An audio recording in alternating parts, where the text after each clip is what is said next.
वीर नायक विदर्भातील प्रत्येक बातम्या।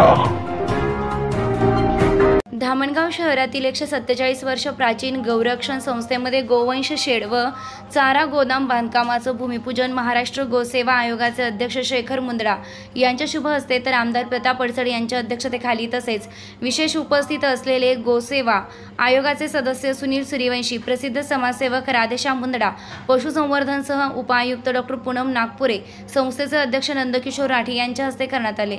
गौरक्षण संस्थेच्या आवारात गोवंश शेडकरिता महाराष्ट्र गोसेवा आयोग, महाराष्ट्र शासनाच्या गोवर्धन गोवंश योजना निधीमधून धामणगावच्या गौरक्षण संस्थेला 25 लाख रुपये मंजूर झाले। तसेच अतिराज मुंदडा परिवारातर्फे 4 लाख रुपये देणगी प्राप्त झाली असून या निधीमधून गोवंश शेड व चारा गोदाम बांधकामाचं भूमिपूजन उपरोक्त मान्यवरांच्या हस्ते संपन्न झालं।